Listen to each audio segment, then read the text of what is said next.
The marble floors of Preston, Hamilton and Associates echoed with accusation as my brother David's voice bounced off the walls of the executive conference room. "She's been stealing from the accounts for months," he shouted, jabbing a finger in my direction. "Ever since Grandpa got sick, Emily's been siphoning money into offshore accounts."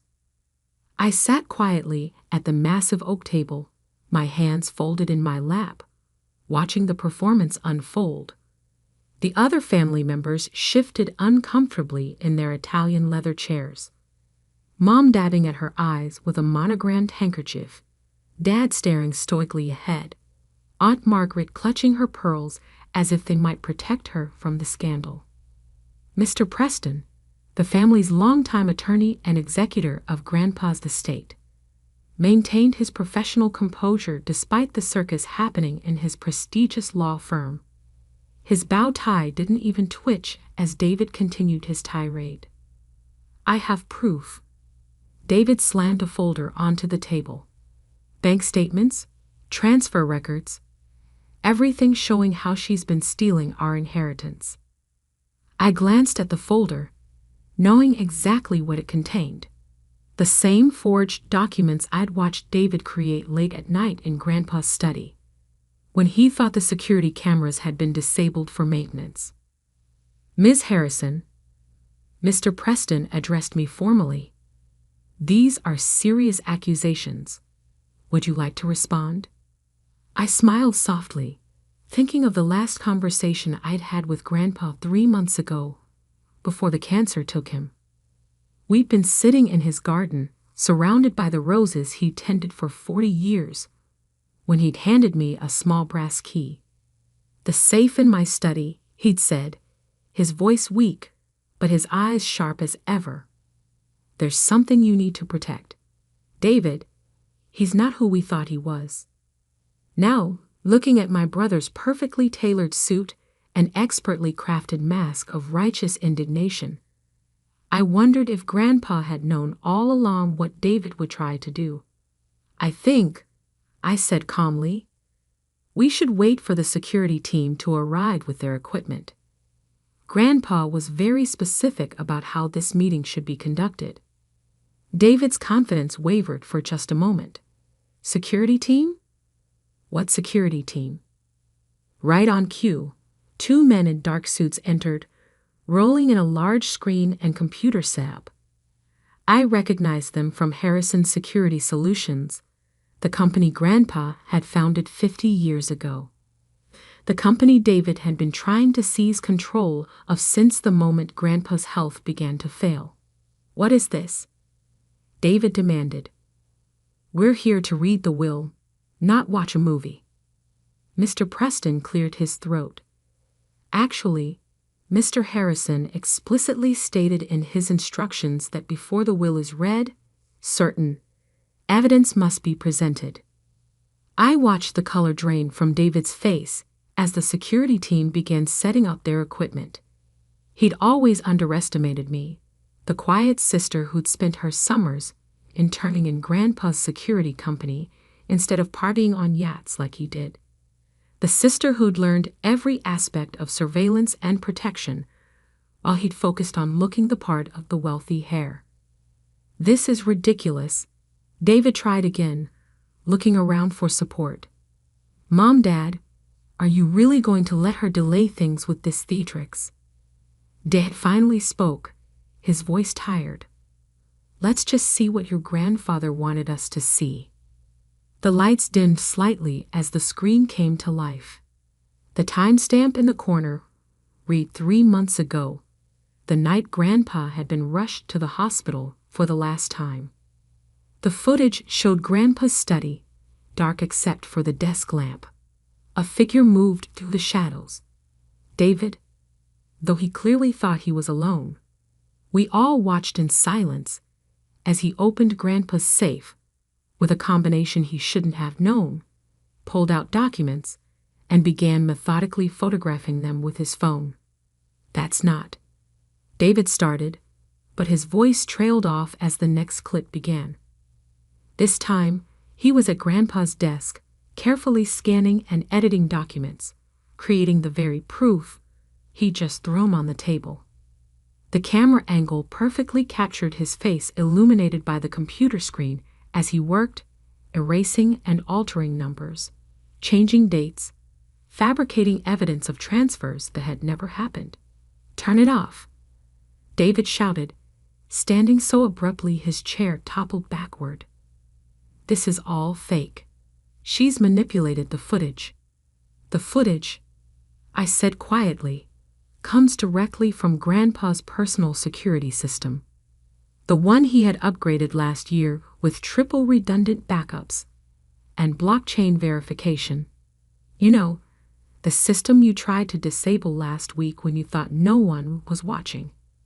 Another clip started playing, David attempting to access the security mainframe, not realizing that every move was being recorded by a secondary system that only Grandpa and I had known about. "Mr. Preston," I continued, "I believe you'll find a detailed record of all these attempts in the envelope Grandpa left with you." The attorney nodded, pulling out a thick manila envelope sealed with Harrison Securities' official stamp. "Along with," he added, "the real will."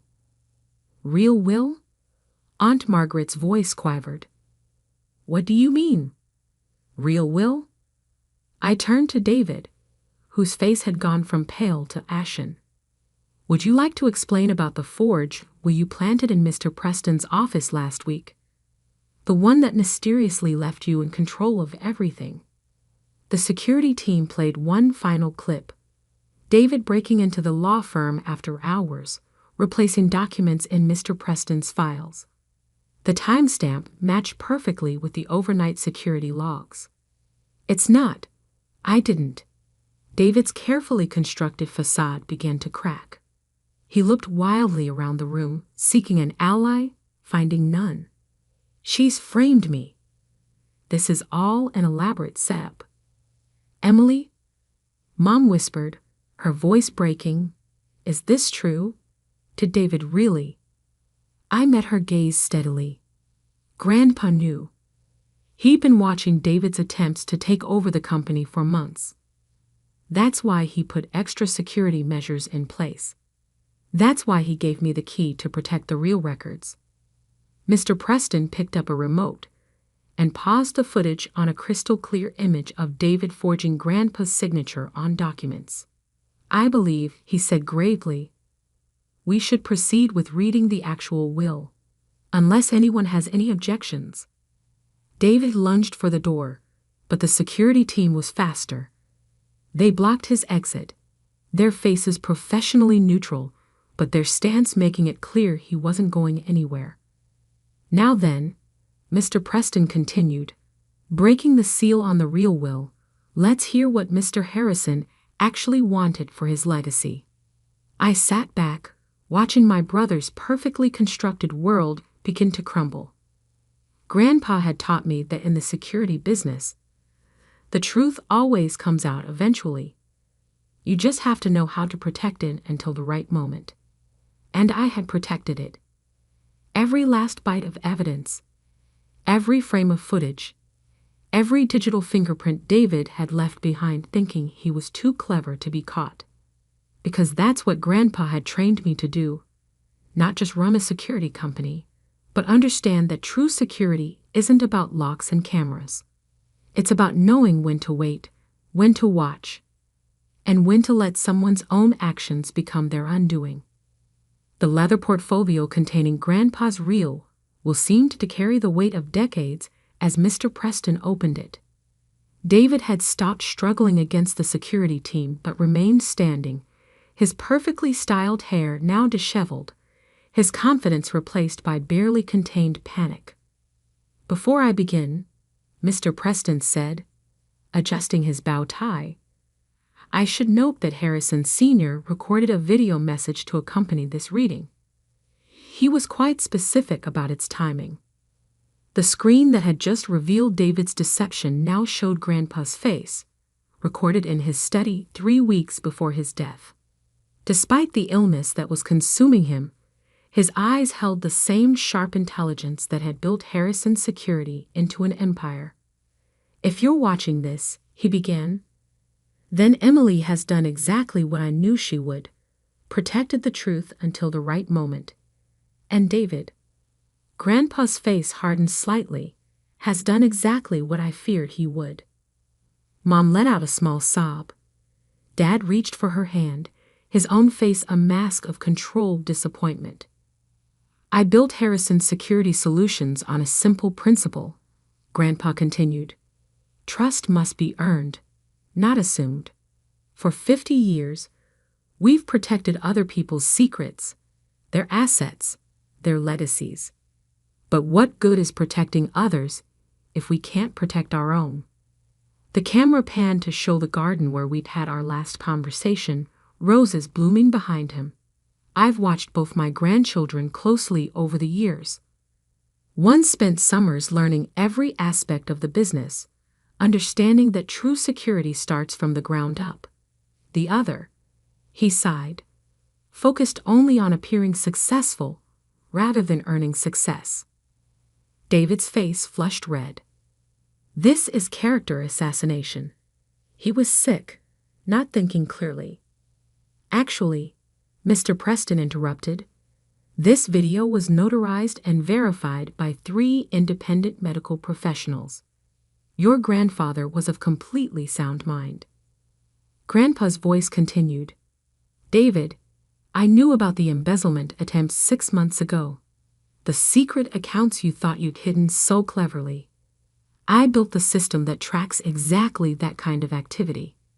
I watched you try to manipulate the books, forge documents, prepare to steal your sister's inheritance.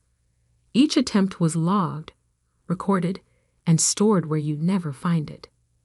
The screen split to show financial records, timestamps, transaction logs, a detailed record of every move David had made while thinking he was invisible.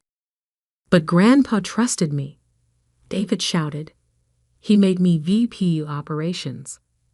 "No," I said quietly. "He made you VP of Operations to see what you do with that trust. And you failed the test." Aunt Margaret gasped as more records appeared on screen. Proof that David had been selling company secrets to competitors, planning hostile takeover attempts, even dating the daughter of our biggest rival while feeding her inside information. "Emily," Grandpa's voice softened, "has earned what I'm about to give her. Not through manipulation or deceit, but through years of quiet dedication. Through understanding that security isn't about power, it's about protection." Mr. Preston paused the video and lifted the will. "The official terms are as follows. Harrison Security Solutions, including all subsidiaries, patents, and international operations, is hereby left in its entirety to Emily Harrison." The room erupted in chaos. David lunged forward again, but the security team held firm. "This is impossible," he shouted. "I'm the eldest. I'm the one who looks like him, acts like him." "Looks, yes," I cut in. "Acts? You've never understood how Grandpa actually operated. His strength wasn't in his image. It was in knowing things others didn't want him to know, and waiting for the right moment to use that knowledge." Mr. Preston cleared his throat. "There's more. David Harrison is hereby officially removed from all positions within Harrison Security Solutions. Furthermore, any shares he currently holds are to be transferred to the company's charitable foundation." "He can't do this." David turned to our parents. "Mom, Dad, tell him he can't do this." Dad stood slowly. "Actually, son, he can. And after what we just seen, he should." "The will also stipulates," Mr. Preston continued, "that evidence of David's activities has been forwarded to the SEC and FBI for investigation of corporate espionage and fraud." David's knees finally gave out.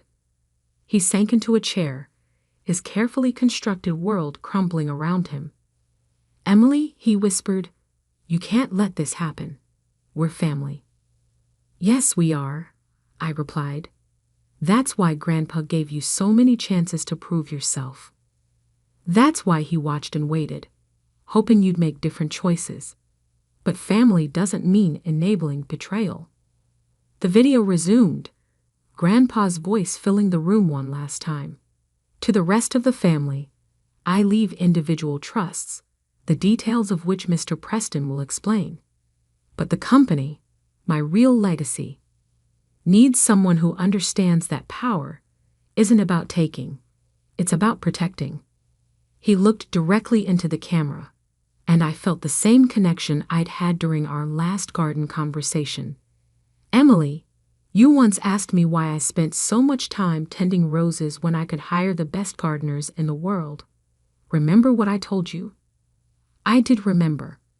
Because watching something grow teaches you patience, and patience is the key to seeing the truth. "Exactly," Grandpa smiled. "You've watched, waited, protected the truth until the right moment. Now protect my legacy like you protected those security logs. Not with force, but with wisdom."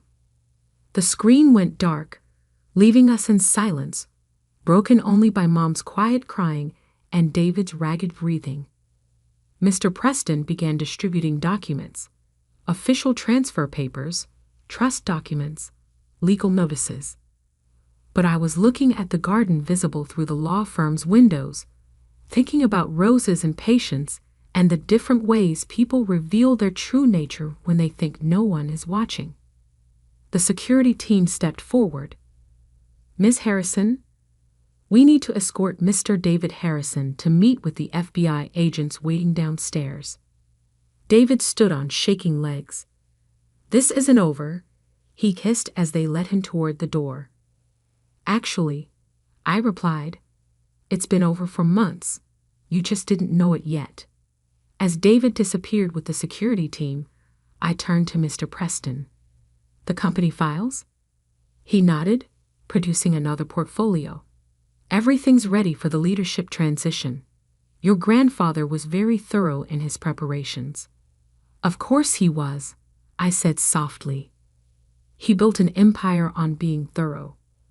Looking around the room at my shell-shocked family members, I realized this was just the beginning. David's deception had shaken their foundation, their understanding of who we were as a family. Rebuilding that trust would take time. But then again, I'd learned from the best about how to protect things while they grow back stronger. 1 month after the will reading, I sat in Grandpa's old office, now my office, reviewing security footage out of habit. The space remained largely unchanged.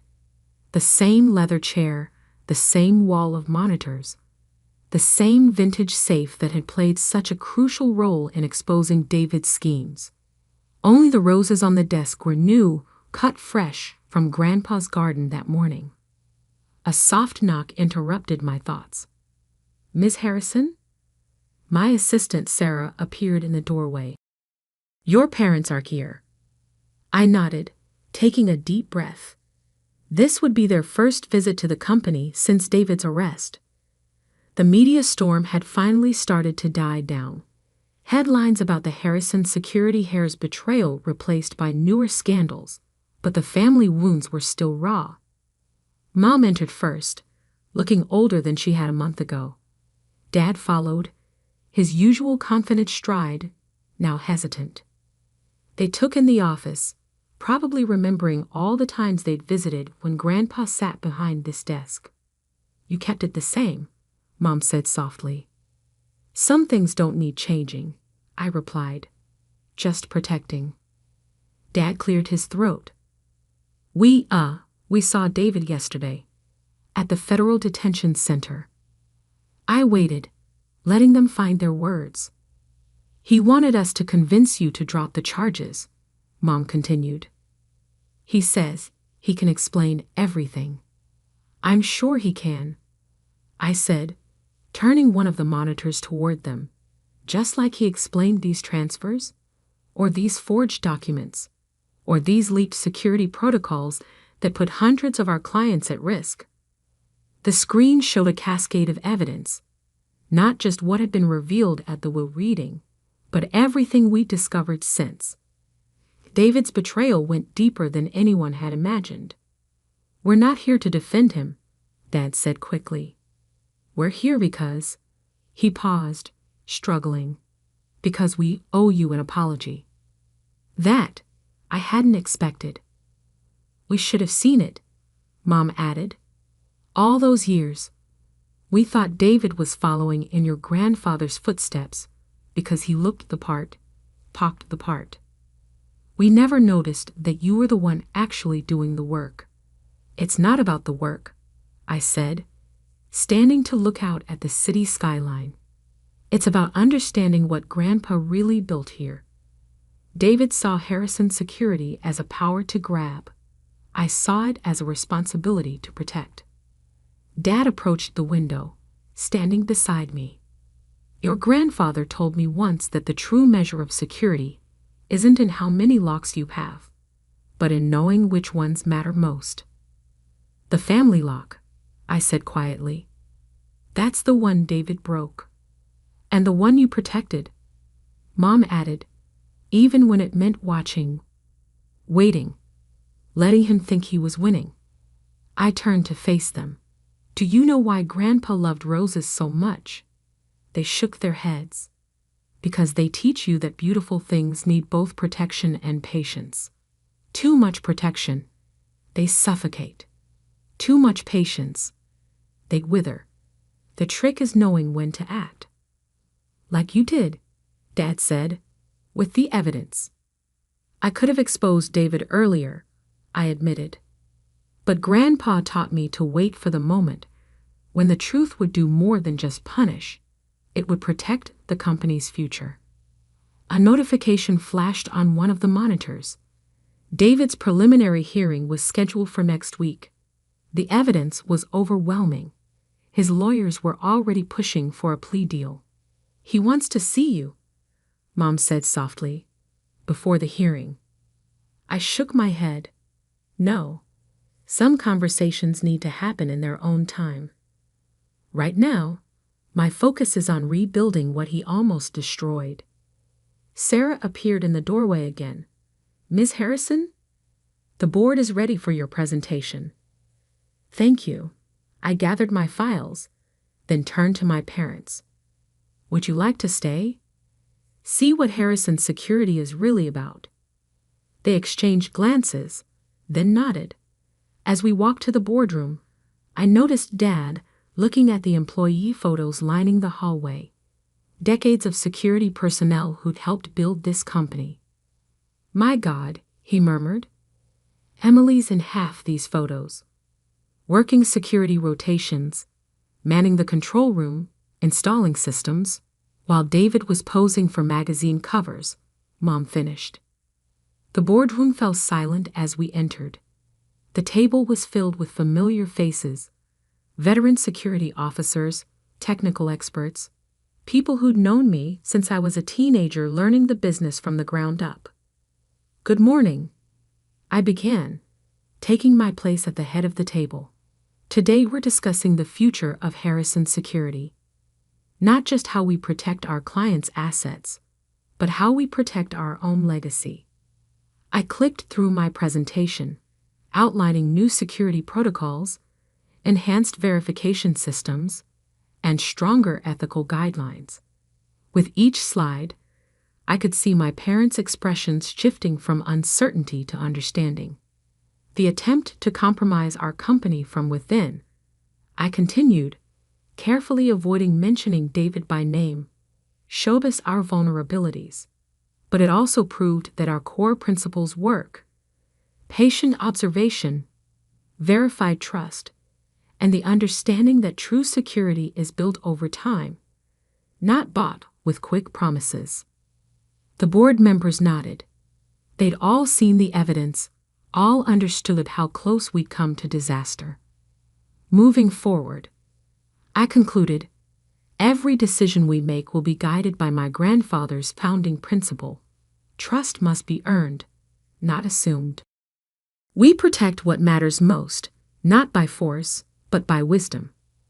After the meeting, I found my parents waiting in my office. Mom was holding one of the roses from my desk, examining it carefully. "We never really knew him, did we?" she said. "Your grandfather. We saw the success, the power, but we missed the garden." "No," I corrected gently.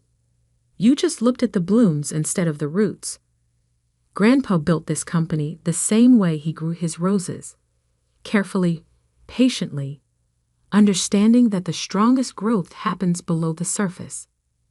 Dad picked up a framed photo from my desk, me at 16, in my first security uniform, standing proudly beside Grandpa. "We've got a lot to learn about this company, don't we?" "We all do," I said.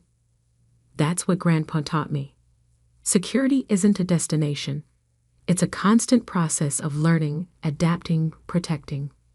A notification popped up on my phone. The FBI had discovered another of David's hidden accounts, this one containing classified client information he'd planned to sell. "He really would have destroyed everything," Mom whispered, reading the message over my shoulder. "No," I said firmly, "because Grandpa made sure the right people were watching.